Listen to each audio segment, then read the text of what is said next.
Welcome to This Explainer. Today, we're breaking down the practical, on-the-ground facts behind California's water-conserving plumbing fixture law, and specifically, how it directly impacts you as a San Diego homeowner. Look, if you own property in San Diego County, or if you're thinking about buying or remodeling anytime soon, there's a very specific and honestly often overlooked piece of legislation that you absolutely need to be aware of.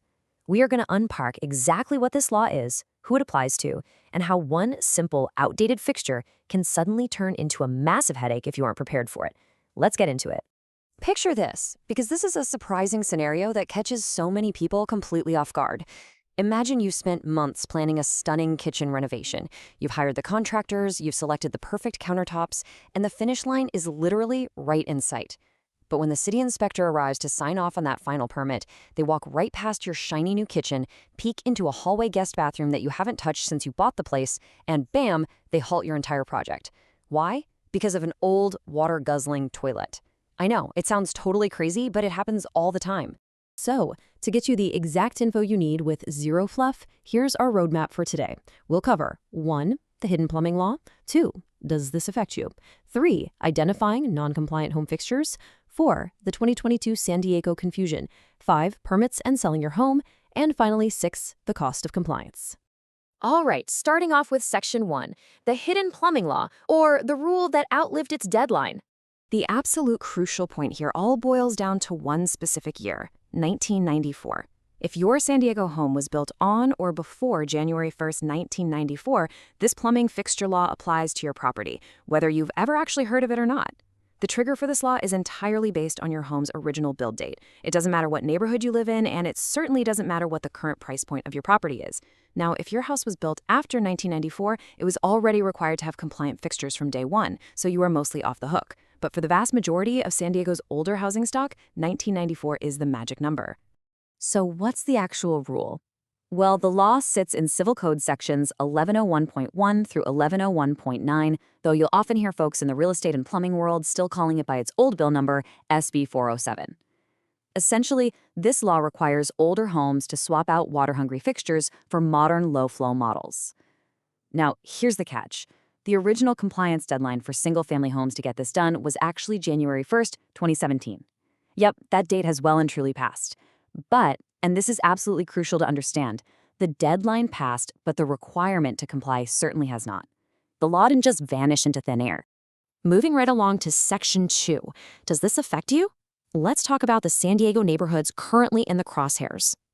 Like we said, if you're in a post-1994 home, or maybe a fully permitted gut remodel where every single bathroom and kitchen was totally redone, you're fine. But a massive share of San Diego County's housing stock definitely falls into the needs updating category. We're talking about those great mid-century tract homes spread all across El Cajon and La Mesa. We're talking about those charming older craftsman bungalows in North Park and Normal Heights.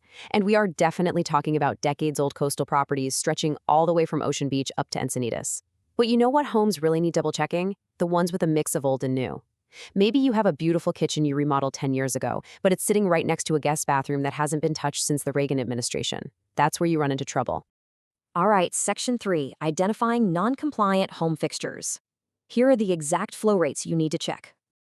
Let's get into the strict numbers the law actually cares about.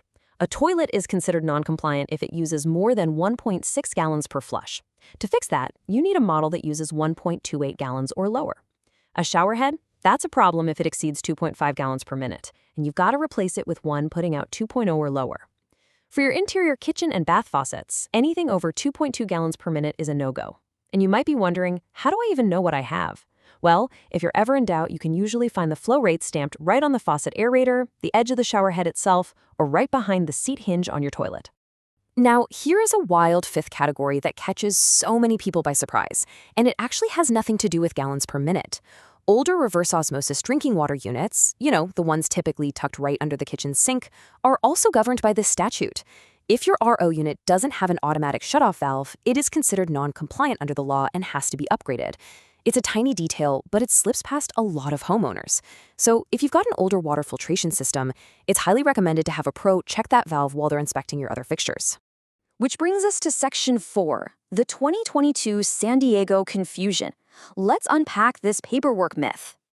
Okay, we need to clear this up because many homeowners mistakenly believe this law just went away when San Diego dropped their specific certificate requirement a couple of years ago.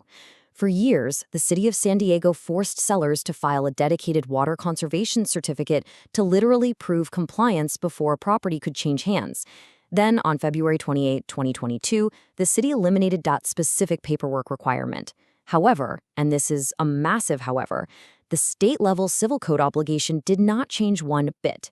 The underlying state law remains perfectly intact.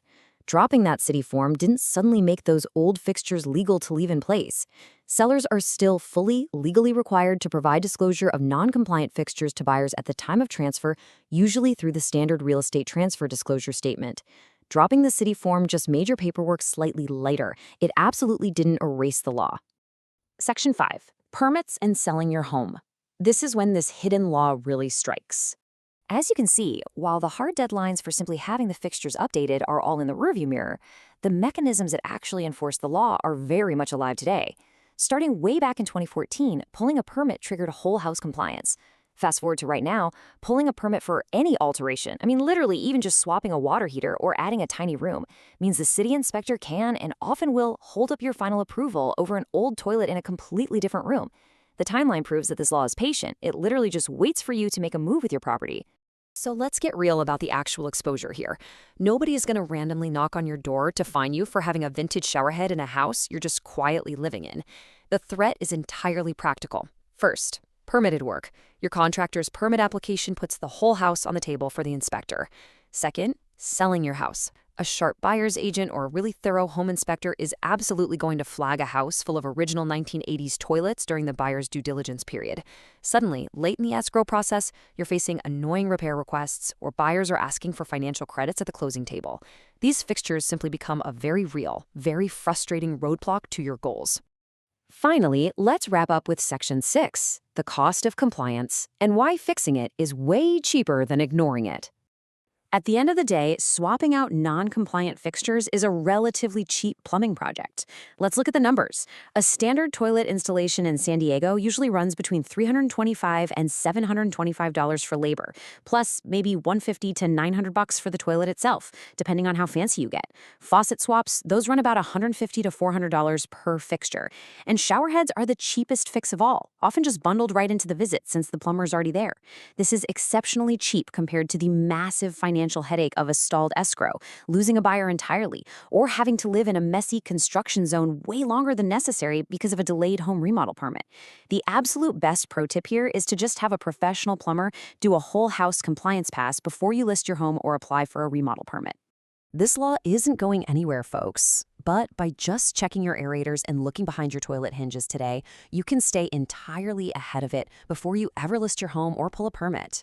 So take a look around your property tonight and ask yourself, is your untouched guest bathroom hiding a compliance secret that could completely derail your next major home project or cost you your home sale? Something to think about.